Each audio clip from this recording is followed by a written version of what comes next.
Hi, this is Zoe Routh, and this is episode 4, 3 Ways to Lead Meaningful Change. Did you like it? Did you like my radio voice? All right, let's get on to it. Welcome to the Zoe Routh Leadership Podcast, your source of strategies and insights to make you a better leader. Influence, improve, inspire. Welcome, and I hope you're having a spectacular day so far. A little update on Dragon, my little chook. She seems to have kicked on really well. So a little bit of spew earlier on this week, and she's all good. So she lives to peck and scratch another day. It's a win for chicken lovers everywhere. The other thing I learned this week, apart from chicken mastery, is Aussie expressions.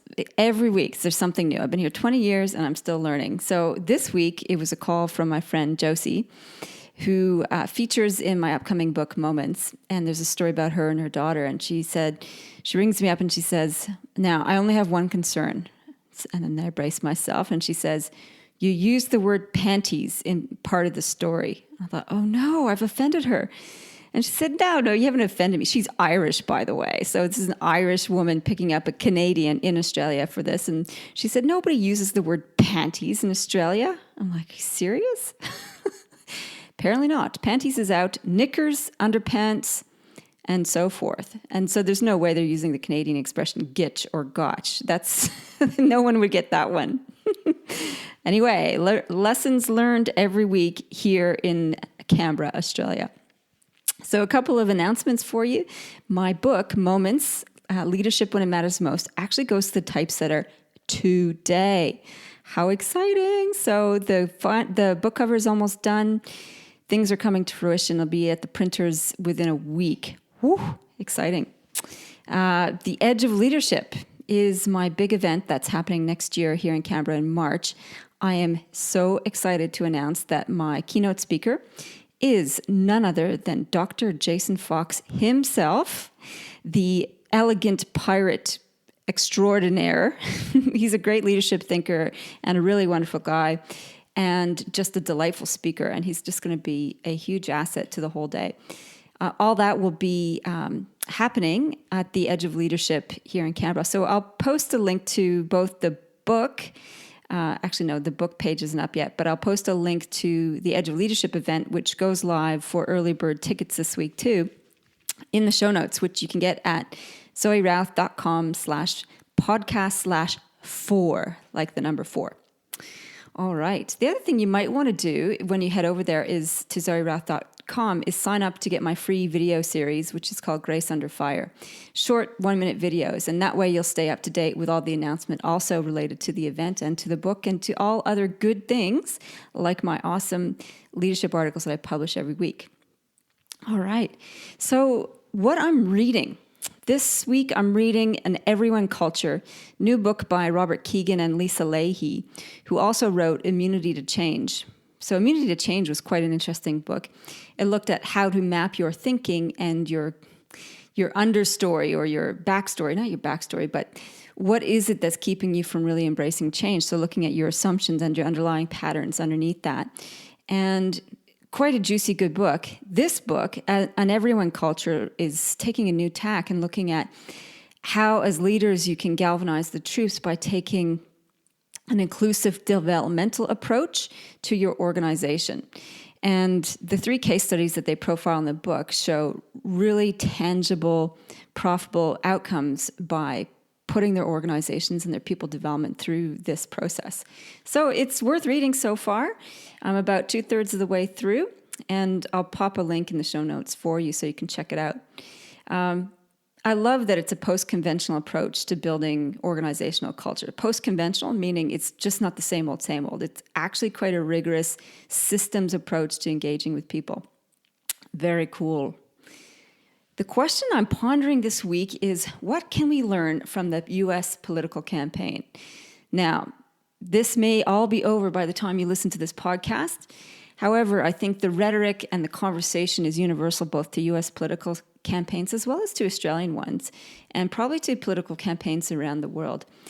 And what I'm noticing is that there is such a pervasive, divisive approach to politics to leadership, there really is an us versus them dialogue when people are putting forward their arguments.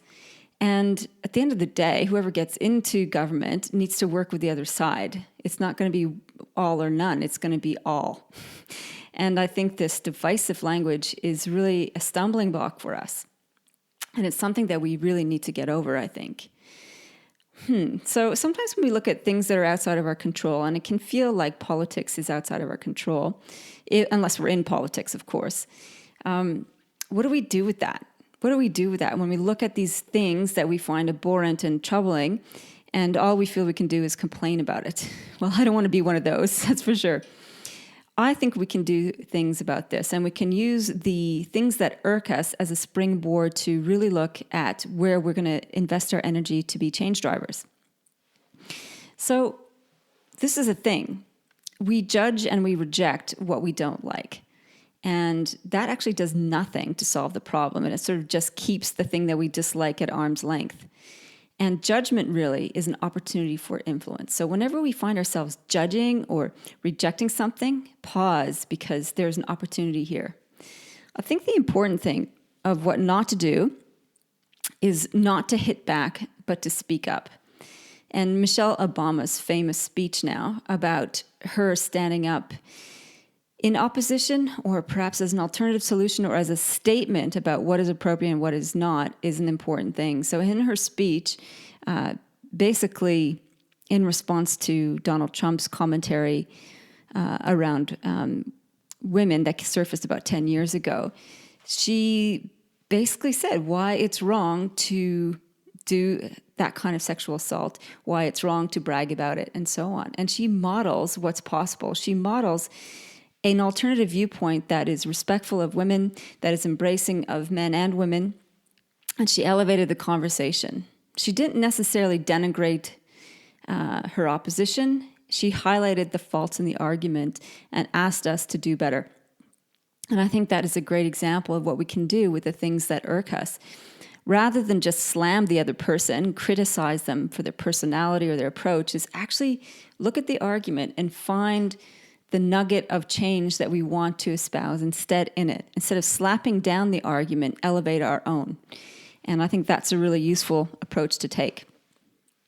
So when we're looking at things that irk us, what do we do about it? There are three really significant inflection points that we can focus our activity and our message around.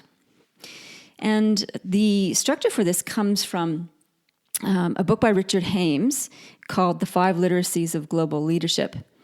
Fabulous, convoluted, detailed book, basically fairly academic book. The people I've given it to, some have struggled through it. I found it fabulous.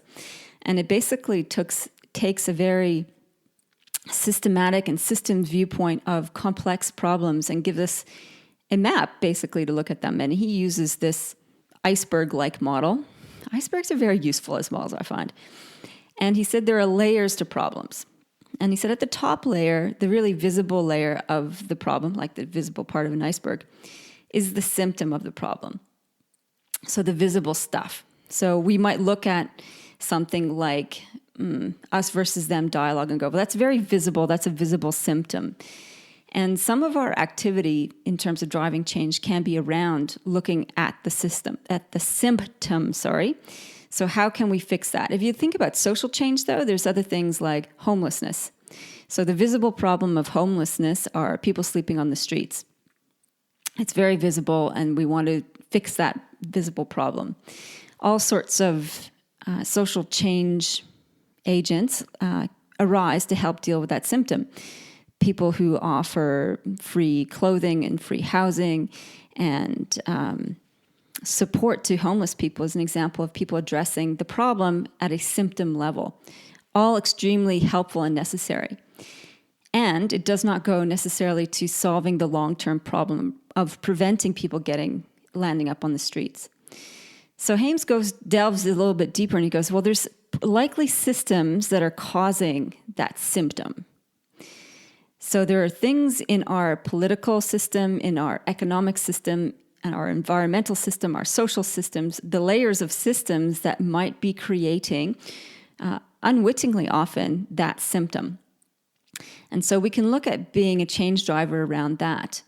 So we can look to change systems, whether it's a legal system or a financial system that would help alleviate or stop the symptom from arising.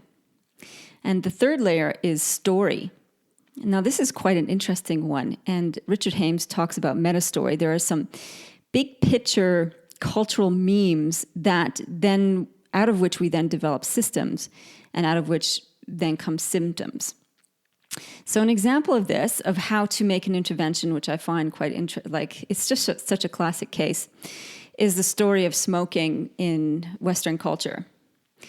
So 50 years ago, the story around smoking is cool, right? We had the Marlboro Man, the cowboy dude who ran a lot, he was always seen on his horse smoking a Marlboro, and it was cool. You had movie stars always smoking. Now, when was the last time you saw a movie star smoke in a movie, except if they were the bad guy? So 50 years ago, if you were cool, you smoked. And that was the meta story, so the big story underneath that. And there were easy distribution systems for smoking, and there weren't necessarily any visible symptoms of any problems until people started getting sick and dying of smoking-related diseases. Therefore, symptoms started to arise about the issue. So at the top of the pyramid, or top of the iceberg around this issue, was people getting sick from smoking. And so some change initiatives arose to try and help people to stop smoke, like, don't smoke, it's bad for you. So trying to just stop them from smoking at the surface level. And if you've ever been a smoker, you know how difficult it is to smoke. To quit smoking, it's not just as simple as just stop. There's a few things that go quite deeply into us that keep us smoking. And some of them are social systems. So I'll confess, I used to be a smoker. Yes, it's true. When I was from the age of about 16 to 21, I was an on again, off again smoker. I started smoking with those wine tip cigars, of all things to start smoking with. I know, disgusting. And then roll your owns and so on. Because back then, it was cool to smoke, of course. Yuck. So, back to symptom of the problem. People getting sick. And one of the symptoms I had was that it inflamed my asthma. Obviously, I had poor lungs, so smoking was not very good. The system that drove people to smoke was socially minded. There was this big culture of let's go for a smoke. The smoko, it's called in Australia. Let's go for smoko, which means let's go for a 10-minute coffee break and smoke. Now you call it smoko, and people go for smoko, and they don't smoke, they have coffee. Interesting side note about Australian culture.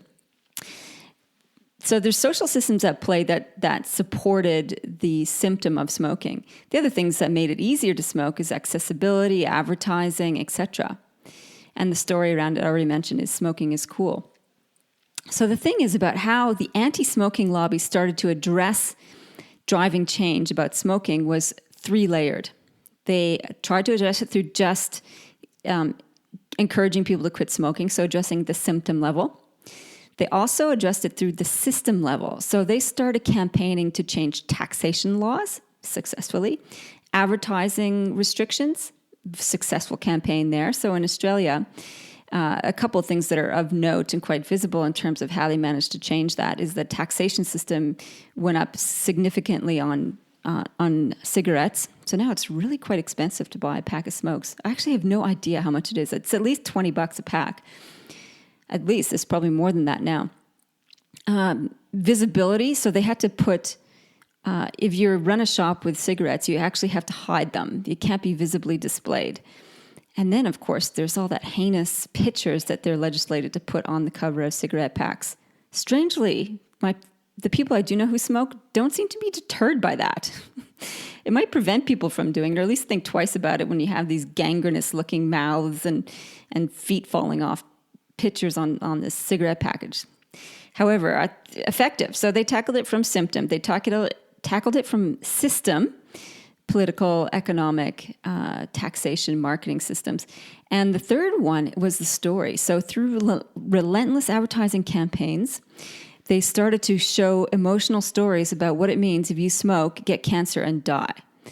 And it really hit home for people. So there's this one particular ad I remember where it's a woman, she's getting a call from the doctor. She's at home in the evening, and she's told she's got lung cancer and it's fatal, and she hasn't got long. And she looks over her shoulder at the picture of her 2 kids playing in the background. And she knows at that moment that her smoking will mean that her kids won't have a mom. So it's a pretty powerful, emotive story that catches us off guard, I guess, or hits us really hard. And that kind of campaigning has been quite effective. It makes people think twice about smoking. Who are they going to leave behind if they continue to do this behavior? And the results speak for themselves.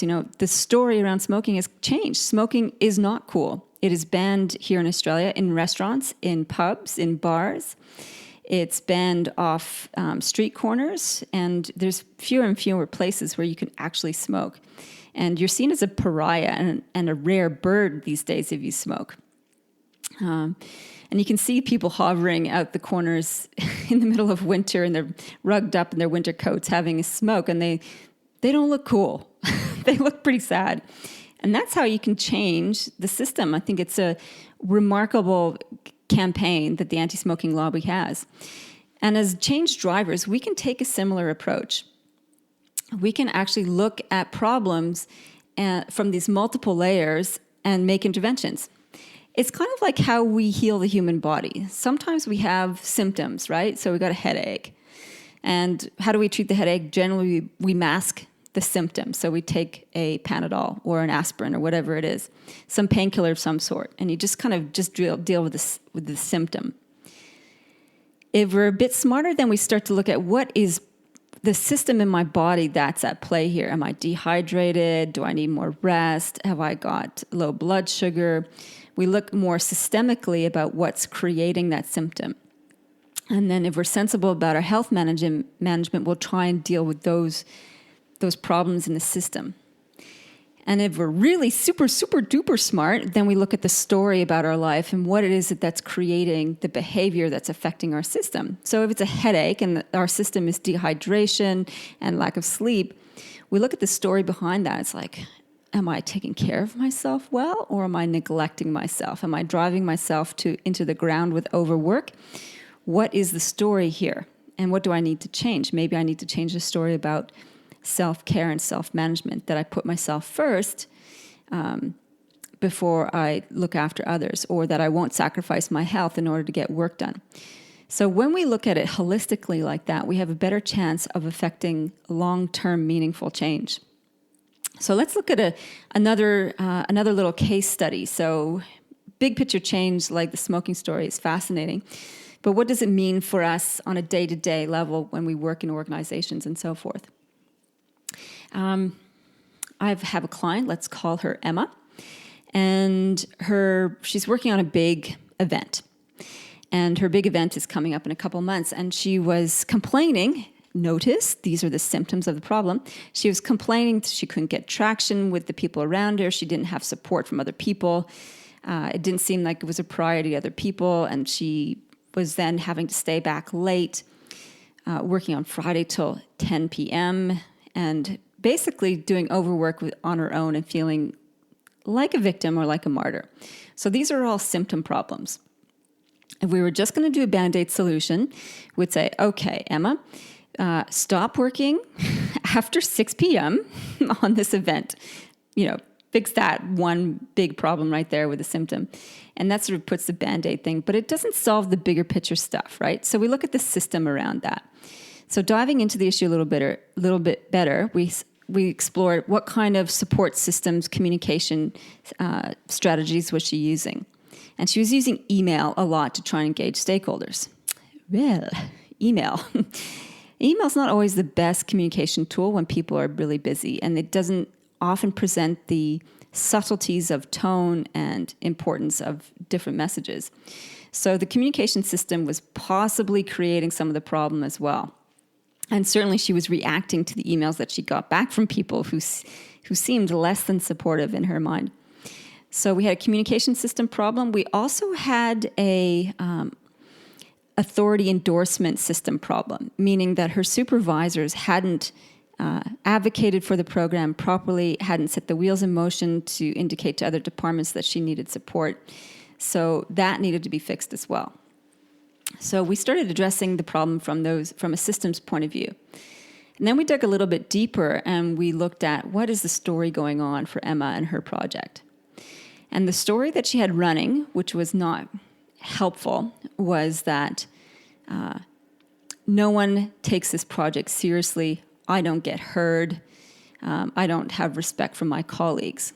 So that as her underlying story was not contributing well to her communication. So she'd show up at meetings and with this running in the background, like the undercurrent, and she'd put people off because she's kind of set them up as an adversary instead of an ally, subconsciously at least. So we had to change that. So we talked about, okay, what's a better story to run around this? Maybe people don't know enough about this. Maybe she needs to explain her case more carefully and be more strategic in who she talks to when in order to get sponsorship and support for the program. Much more effective. The next week she comes back to me and she says, it's all sorted. The RT department's way on board. I had a great meeting with my manager and they've advocated for the program. They've set it as a key priority across the teams. And she was way more relaxed. I said, how do you feel? She goes, I feel pretty good. I feel in control. I've decided not to work past 6 p.m. on Fridays. Good win. Good win. That was my biggest win, I think, with her. And it's all on track.